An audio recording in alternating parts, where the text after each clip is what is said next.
Assalamualaikum warahmatullahi wabarakatuh.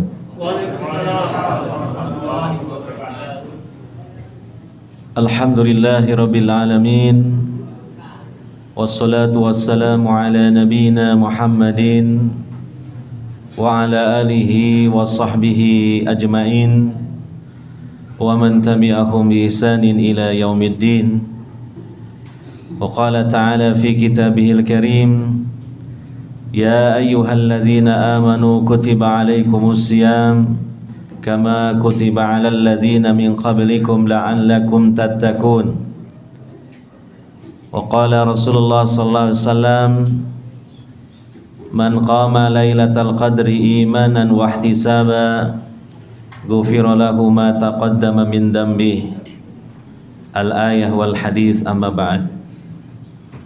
Hadirin wal hadirat, para bapak, para ibu, saudara-saudari sekalian, yang semoga Allah subhanahu wa ta'ala tetapkan kita di atas Islam, diteguhkan kita di atas iman, dan senantiasa Allah berikan kepada kita semangat dan kesabaran dalam menjalankan ibadah kepadanya.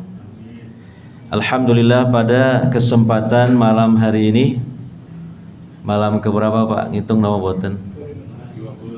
25, alhamdulillah. Seperti tidak terasa ya, begitu cepatnya waktu berjalan, kita sudah mendekati ujung Ramadan kali ini. Kita sudah di siang harinya berpuasa sebanyak 24 hari. Dan insya Allah sholat malamnya ini sudah yang ke-25 insya Allah nanti ya. Mudah-mudahan segenap ibadah yang kita laksanakan, baik siang harinya berupa puasa, di malam harinya terutama qiyamul lail, Allah subhanahu wa ta'ala berkenan untuk menerimanya, menjadikan bagi kita sebagai tabungan akhirat. Rabbana taqabbal minna innaka antas sami'ul alim wa tub alaina innaka antat tawwabur rahim. Hadirin wal hadirat yang dimuliakan oleh Allah subhanahu wa ta'ala, kita sudah berada di 10 terakhir di bulan Ramadan.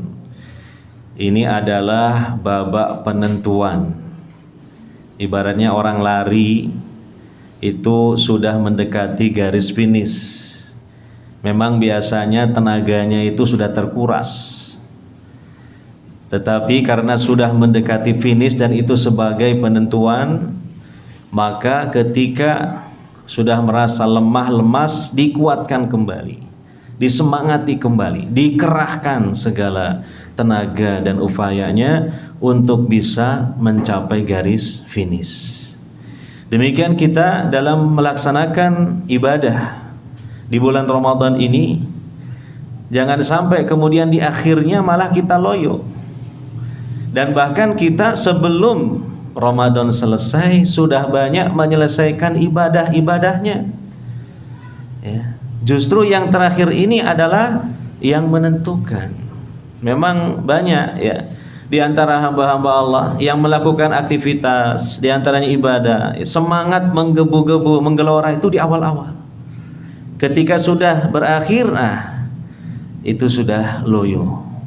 Maka janganlah kita sampai seperti itu ya. Mari kita berdoa kepada Allah subhanahu wa ta'ala, meminta kekuatan kepada Allah subhanahu wa ta'ala, baik kekuatan jasmaniah terutama rohaniah, agar kita setidaknya bisa menyelesaikan serangkaian ibadah di bulan Ramadan ini sampai berakhir, baik di siang harinya demikian juga di malam harinya. Karena Nabi mengatakan innamal a'malu bil khawatim, sesungguhnya amalan yang menentukan itu justru yang terakhirnya. Nah ini maka saya mengingatkan, saya memberikan motivasi kepada saya pribadi dan juga panjenengan semua, mari tetap semangat, sabar dan istiqomah melaksanakan ibadah-ibadah di Ramadan ini, baik siang harinya terutama puasa dan di malam harinya terutama qiyamul lail. Apalagi di 10 terakhir ini kan Allah menjanjikan, dan itu pasti, sekalipun tidak pasti waktunya kapan, tapi pasti ada. Di satu malam, di malam-malam 10 hari terakhir bulan Ramadan, yang disebutkan dalam beberapa hadis Nabi sallallahu alaihi wasallam bahwa itu biasanya terjadi di malam ganjil. Cuma kita nggak tahu ya. Apakah Lailatul Qadar sudah terjadi ataukah bisa jadi malam ini ya kan? Apalagi ini malam 25 pas malam Jumat lagi. Nah, mudah-mudahan mawon nggih. Nah, atau mungkin malam ke depan, kita tidak tahu. Dan dijelaskan oleh Imam Al-Baghawi, memang hikmahnya Allah Subhanahu wa taala merahasiakan dan tidak menyebutkan baik dalam Al-Qur'an maupun hadis Nabi sallallahu alaihi wasallam bahwa Lailatul Qadar itu pasti terjadinya malam keberapa. Itu tujuannya adalah apa? Supaya hamba-hamba Allah giat beribadah itu bukan cuma satu malam saja. Coba kalau Lailatul Qadar misalnya terjadinya malam 25, wah paling kita malam ini, wah Masya Allah ya. Masjid-masjid membludak jemaah. Datangnya ke masjid mungkin mari buka langsung tidak usah pulang lagi sudah. Ya karena apa? Begitu maghrib itu kan sudah mulai malam itu. Berarti dimulainya Lailatul Qadar. Kalau bisa iktikaf semalaman sampai subuh gitu kan. Kan begitu. Tapi setelahnya oleh Lailatul Qadar kok ya. Wis taruh go omah go apa gitu ya. Lah mungkin begitu ya. Atau mungkin gak usah tarawih wong Lailatul Qadar itu ibadah kita itu lebih baik daripada ibadah dalam waktu 1000 bulan. Kalau dihitung-hitung sekitar 83 tahun lebih 4 bulan gitu. Nah, makanya Allah Subhanahu wa taala merahasiakan supaya kita getol ibadah, aktif ibadah, terutama di seluruh, bukan satu malam saja, di seluruh malam terakhir atau malam 10 terakhir di bulan Ramadan. Nah, dalam Al-Quran disebutkan Lailatul Qadar itu ya malam kemuliaan khairum min alfi syahr tanazzalul malaikatu warruhu fiha biidni rabbihim min kulli amr salamun hiya hatta matla'il fajr. Para malaikat turun ke bumi ini ya. Demikian ar-ruh, ruh di sini maksudnya malaikat Jibril. Ya, kenapa malaikat Jibril penyebutannya disendirikan? Karena malaikat Jibril memiliki keistimewaan melebihi dari malaikat-malaikat yang lainnya. Beliau adalah sultanul malaikah, rajanya para malaikat. Makanya penyebutannya disendirikan. Wal malaikatu warruhu ya. Tanazzalul malaikatu warruhu. Nah, dan disebutkan dalam hadis sahih riwayat Imam At-Tayalisi bahwa malaikat yang turun ya, ke muka bumi ini adalah malaikat-malaikat yang membawa rahmat dan juga kebaikan dari Allah Subhanahu wa taala. Yang disebutkan di dalam hadis itu adalah aksar min adadil hasa, lebih banyak dari jumlah seluruh kerikil yang ada di muka bumi ini. Wah, tidak bisa kita bayangkan. Makanya ketika 10 yang terakhir ini ya, karena kita tidak tahu kapan Lailatul Qadarnya, kalau kita mengikuti apa yang dilakukan dan diperbuat oleh Nabi sallallahu alaihi wasallam, beliau begitu memasuki 10 terakhir Ramadan apa? Meningkatkan ibadahnya. Ya, beliau menyedikitkan tidurnya, lebih banyak menghidupkan malam-malamnya dengan beribadah kepada Allah Subhanahu wa taala. Dan beliau mengencangkan ya sarungnya, artinya untuk sementara meninggalkan istri-istri beliau. Dan beliau justru melakukan i'tikaf ya di masjid ya untuk fokus ibadah dan mendekatkan diri kepada Allah Subhanahu wa taala. Di samping juga tujuannya adalah untuk supaya mendapatkan Lailatul Qadar. Nah, kita tentu kita ikuti teladani Nabi sallallahu alaihi wasallam, kalaupun tidak bisa seperti beliau, setidaknya mungkin di belakang beliau. Sebagian dari apa yang beliau lakukan. Ya. Iktikaf, kalau misalnya di antara kita banyak yang memang belum memungkinkan untuk iktikaf karena ada aktivitas-aktivitas atau pekerjaan yang belum bisa ditinggalkan ya, maka mungkin kita bisa iktikaf di sebagian waktunya. Yang afdol, yang utama kata para ulama ya seperti Nabi ya. Jadi full 10 hari siang dan malamnya 10 terakhir di bulan Ramadan ya. Menurut jumhur ulama itu dalam hadis Nabi SAW memulai i'tikaf di 10 Ramadan adalah di waktu maghrib ya, malam 21 sudah i'tikaf. Artinya sebelum maghrib beliau sudah hadir di masjid ya, untuk niat i'tikaf, sehingga begitu maghrib langsung beliau niat memulai untuk i'tikaf dan berakhir sampai nanti maghrib di malam Idul Fitri ya. Jadi full 10 hari ya, beliau beriktikaf. Nah, kalau memang kita merasa kesulitan untuk seperti Nabi, memang ini diperbincangkan oleh para ulama, apakah harus persis mengikuti Nabi ya, 10 hari terakhir bulan Ramadan, dan kalau tidak maka tidak boleh. Maka dalam masalah ini terjadi perselisihan di kalangan para ulama. Yang jelas kalau batas maksimal ya, ini para ulama ya sepakat tidak ada batasan maksimalnya i'tikaf itu. Karena dalam riwayat Nabi SAW di akhir hayatnya beliau pernah i'tikaf di Ramadan 20 hari, bukan 10 hari. 20 hari. Ya. Adapun batasan minimalnya ini yang para ulama berselisih pendapat.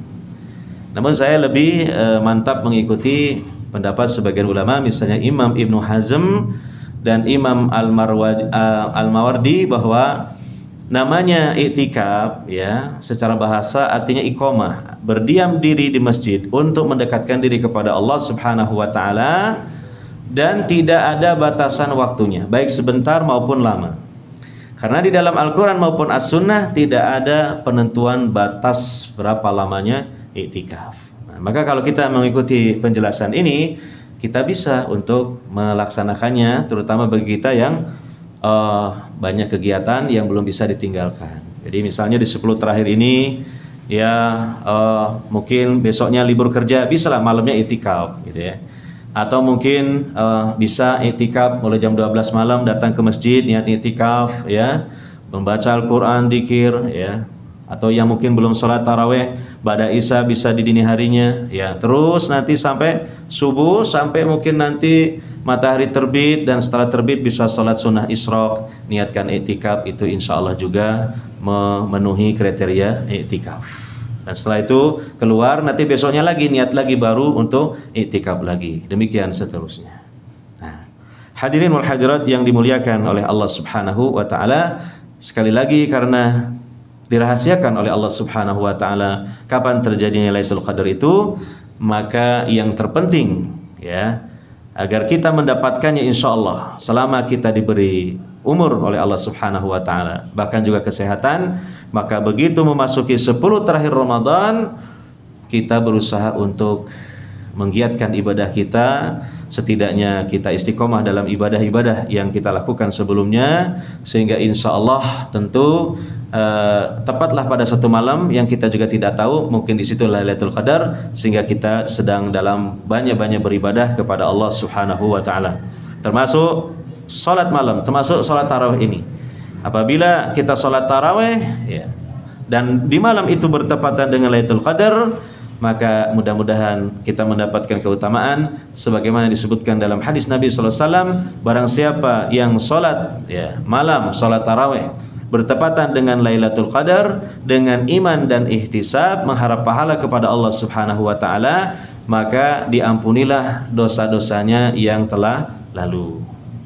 Dan apa yang harus kita lakukan selain kita memperbanyak dan juga kita istiqomah dalam beribadah, adalah kita begitu masuk 10 hari terakhir Ramadan memperbanyak doa kepada Allah Subhanahu wa taala. Karena doa ketika bertepatan dengan Lailatul Qadar dikabulkan oleh Allah Subhanahu wa taala. Terutama doa yang diajarkan oleh Nabi sallallahu alaihi wasallam kepada Aisyah radhiyallahu anha, yaitu doa Allahumma innaka afun, atau dalam riwayat yang lain Allahumma innaka afun karim tuhibbul afwa fa'fu anni. Kita perbanyak membaca doa itu. Ya Allah, sesungguhnya Engkau Maha Pemaaf, mencintai pemaafan, maka maafkanlah aku. Ini kita perbanyak, karena jujur saja kepada diri kita sendiri, kita banyak dosa. Dosa dalam hal melaksanakan kewajiban-kewajiban masih banyak kekurangan. Demikian dosa dengan berupa melanggar larangan-larangan Allah Subhanahu wa taala, masih sering kita melanggar larangan-larangan Allah Subhanahu wa taala. kita merasa banyak dosa, maka kita betul-betul mengharap kepada Allah Subhanahu wa taala agar Allah mencurahkan ampunannya kepada kita melalui doa Allahumma innaka afun tuhibbul afwa fa'fu anni. Hadirin wal hadirat yang dimuliakan oleh Allah Subhanahu wa taala, demikian itu saja sedikit atau bukan sedikit ya, tausiah yang sederhana yang dapat saya sampaikan, paling tidak menjadi pengingat bagi kita dan juga motivasi bagi kita untuk tetap sabar dan semangat dalam menjalankan ibadah kepada Allah Subhanahu wa taala, dan semoga Allah Subhanahu wa taala menganugerahkan kepada kita Lailatul Qadar. Demikian, assalamualaikum warahmatullahi wabarakatuh.